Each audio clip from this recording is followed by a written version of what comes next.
Dambuhalang mga kayamanan ng mga Marcos, mga sangkay, nakuha na ba nila? Ito po ay ang tinatawag na Marcos Wealth. Nako, may update po tayo tungkol dyan.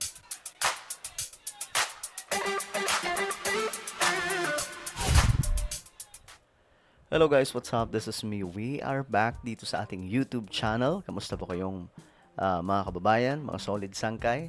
Shoutout nga pala sa lahat ng mga nagkagandahan, mga nagagwapuhan ng mga solid sangkay dito sa ating YouTube channel at maging sa mga nasa Facebook. Comment down below hashtag solid sangkay kasama po ang inyong mga lugar para magkakilala po tayo. Okay?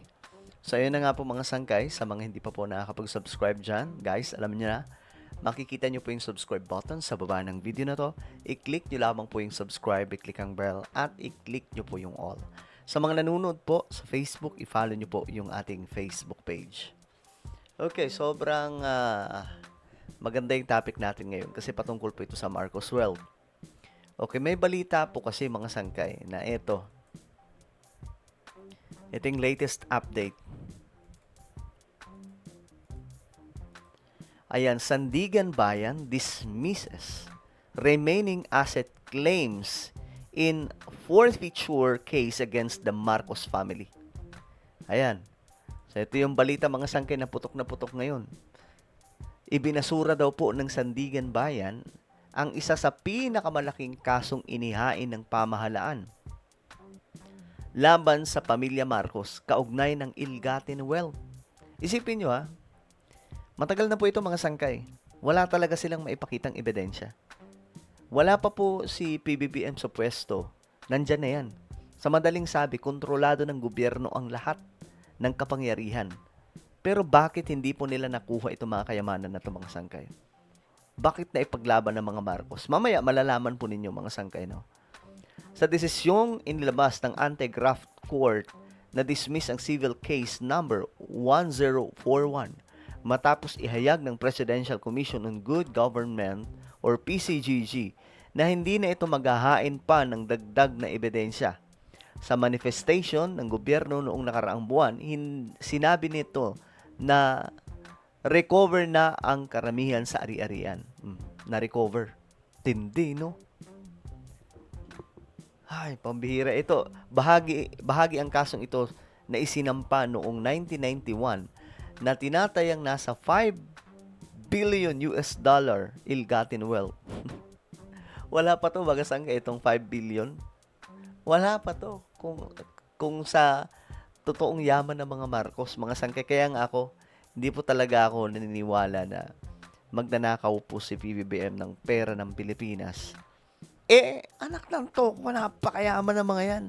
Magkano ba yung, tingnan nyo mga sangkay, magkano yung SALN ni PBBM ngayon.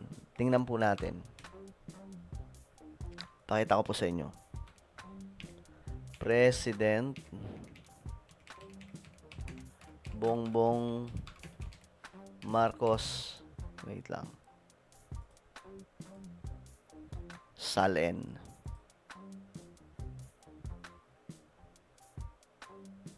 Asan ba yun? Ba't nawala? Okay, wait lang. Pakita natin para malaman ng marami.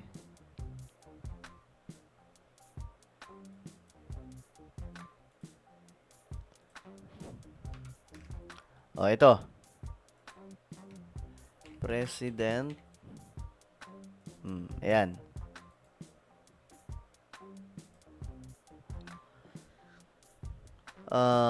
Nung 2025, umabot na po sa ayan po. Ito yung latest update sa SALN niya. Sobrang laki. Marcos 2025 SALN puts his appraised net worth at 1.4 or 1.45 billion na tumataginting. My goodness. Papunta na po ito sa 2 billion. So, bakit? Alam niyo bakit? Nung senador pa lang po siya mga sangkay, malaki na rin po yung niya nun, SALN na pinapakita. Tinanong siya nun, saan ba nanggagaling yung pera mo? Ba't ganun kalaki? Alam mo, sabi ni PBBM, dahil po yun sa mga naipanalong kaso nila, sa mga ikinaso sa kanila na ill-gotten wealth. So, dito mga sangkay, Actually, di naman talaga ill-gotten wealth yun eh. Yun po ay Marcos wealth. Ngayon, mga sangkay, ito, balikan po natin to. Sobrang laki nito. Pero barya pa lang to. Itong kinaso nila, barya pa lang to mga sangkay sa mga Marcos. Bahagi ang kasong ito na isinampa noong 1991 na tinatayang nasa 5 billion US dollar ill-gotten wealth. O ngayon, binasura na ng Sandigan Bayan. Alam niyo kung bakit? Sabi dito, yung PCGG, wala nang mapiga. Ayan.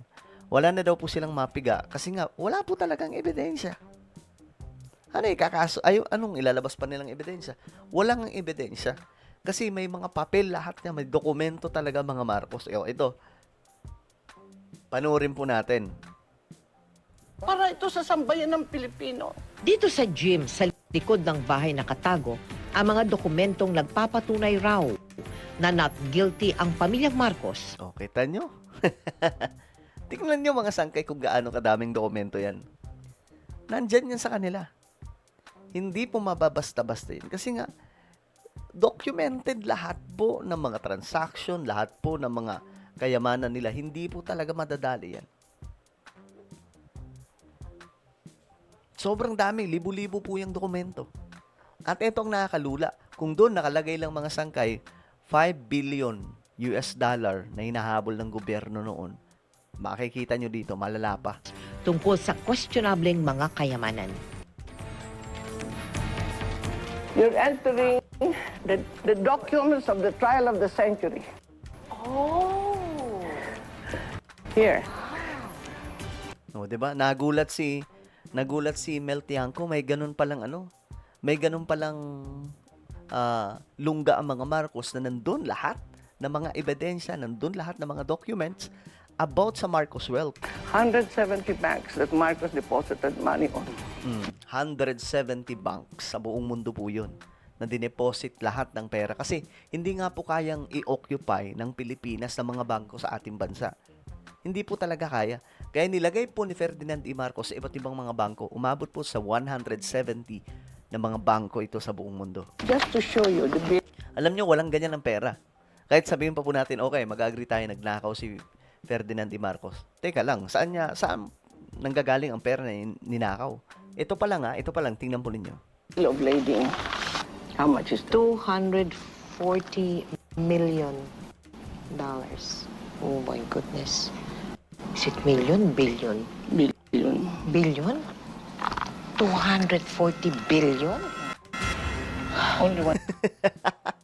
Kita nyo mga sangkay kung paano siya 250 billion? 250 billion. Guys, ang pinag-uusapan pa lang dito, 5 billion ill-gotten wealth. Pero dito sa pinakita ni Imelda Marcos, magkano?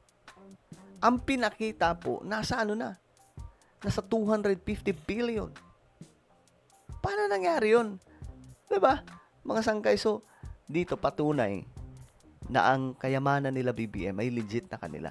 Hindi nila kailangan magnakaw. Barya nga lang yung pera ng Pilipinas para sa kanila. One shipment. O, sabi ni Imelda Marcos, Only one shipment. isa pa lang po yun. Isang dokumento pa lang. Imagine niyo, more than 300,000 ng documents po yan. And these are plenty of shipments. Mrs. Marcos, if we go by all of these, you are rich beyond compare. No, this will save the world. The world. The world. This Ang is tinutukoy niya, ito yung magliligtas sa, kung halimbawa magkakaroon ng pagbagsak ang pangdaigdigang ekonomiya, yan daw po magsasalba. Sabi po ni Imelda the Marcos. reason why I want to survive. And it's not for me anymore. So, Mrs. Marcos, are you saying you're open to giving some or an amount of this one to the country, to the Filipinos? Not only the Philippines, the world. Ganun po katindi mga sangkay. So ngayon, huwag tayo magtaka kung bakit po ito ganun kalaki.